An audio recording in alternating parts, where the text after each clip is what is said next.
Bonjour et bienvenue sur mon projet français. Je suis Céline, professeure de français en Espagne depuis plus de 10 ans et examinatrice correctrice des examens officiels de français du DELF et du DALF.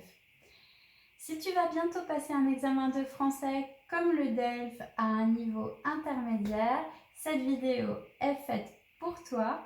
Je vais te parler des connecteurs, t'expliquer leurs fonctions et surtout te donner une liste avec des exemples concrets.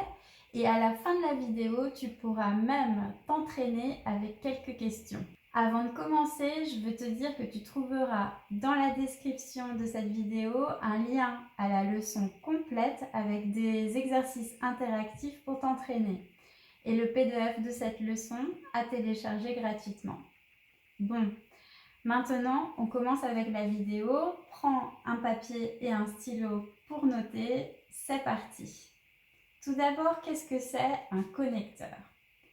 Les connecteurs, ce sont ces petits mots qui vont t'aider à relier les idées entre elles. Ils vont nous permettre de structurer et de donner de la cohérence à ta production. Les examinateurs du DELF adorent ça. En définitive, si tu veux gagner des points à l'examen, à la production écrite et à la production orale, tu dois absolument les utiliser. Pourquoi est-ce qu'ils sont indispensables ? Eh bien, les connecteurs que je te présente ici dans cette vidéo, ils vont te permettre plusieurs choses. Ils vont te permettre d'ordonner tes idées, de présenter des exemples, de donner des explications, d'exprimer une cause, d'indiquer une conséquence, d'opposer deux idées entre elles ou bien de faire une concession, c'est-à-dire de répondre oui, mais.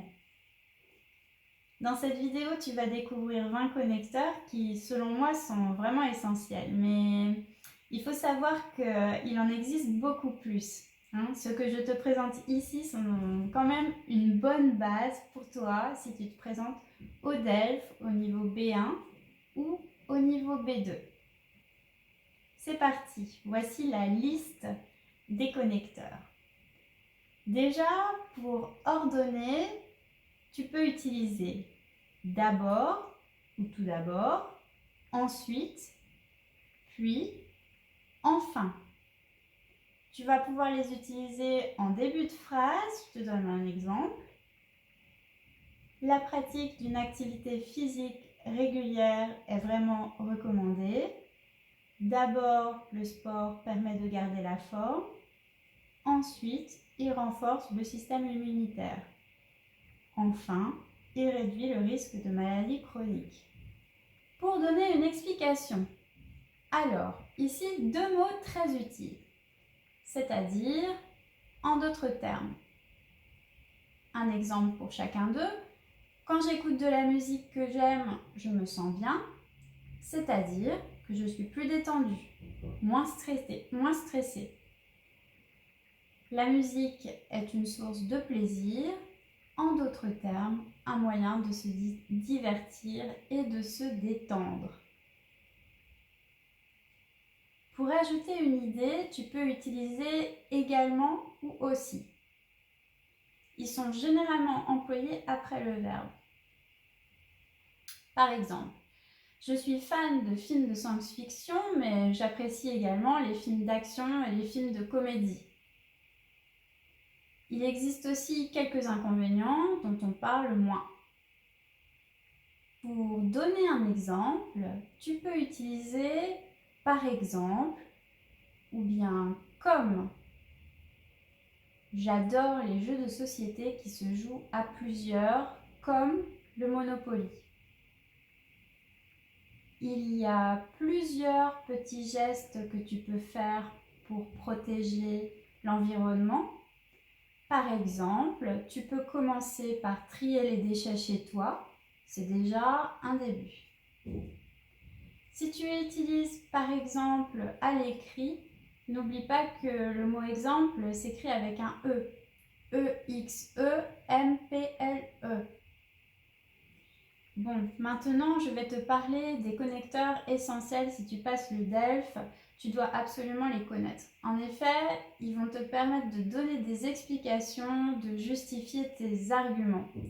Ce sont les connecteurs pour exprimer une cause ou une conséquence.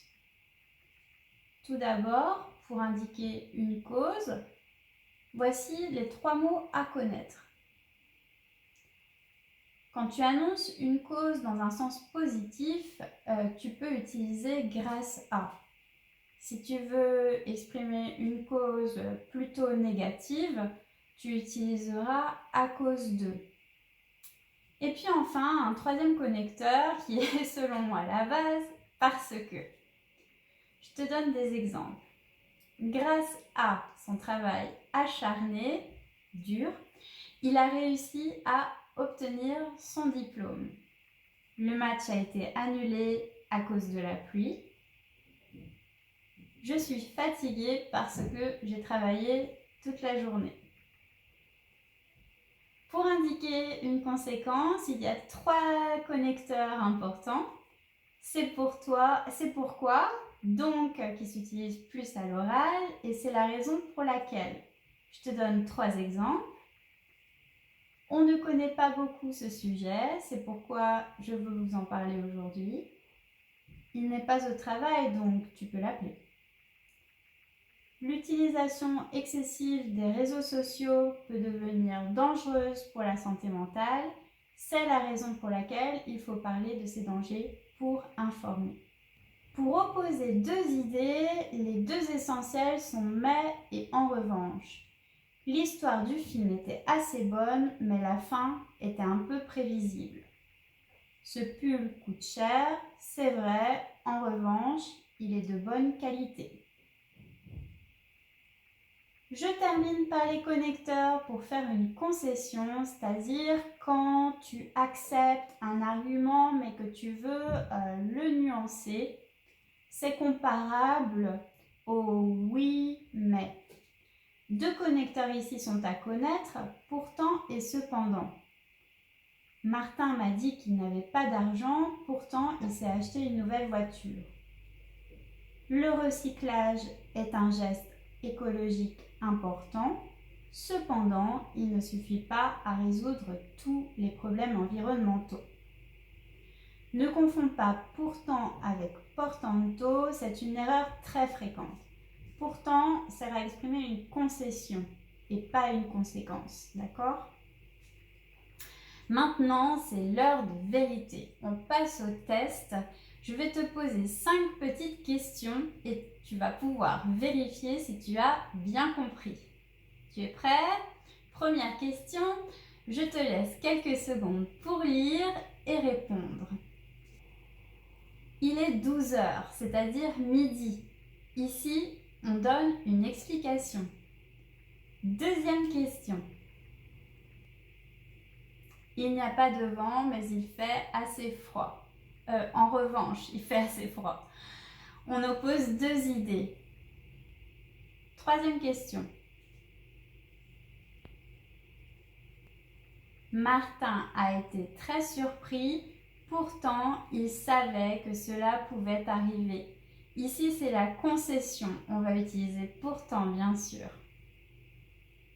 Quatrième question. J'adore les acteurs comme Romain Duris. Romain Duris est un acteur français. Ici, c'est un exemple d'acteur français. Un exemple d'acteur. Ouais, je l'adore. Tu le connais? Et la dernière question.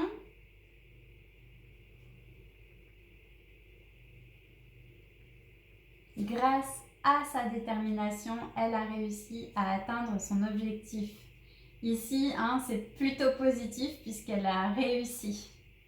Voilà, c'est terminé pour les 20 mots essentiels. Waouh, quel travail! Je te laisse sur l'écran d'autres vidéos à regarder qui peuvent être utiles pour toi. N'oublie pas de t'abonner à la chaîne pour être informé de la prochaine vidéo. J'espère te voir à la prochaine leçon et je te dis merci. Ciao, ciao!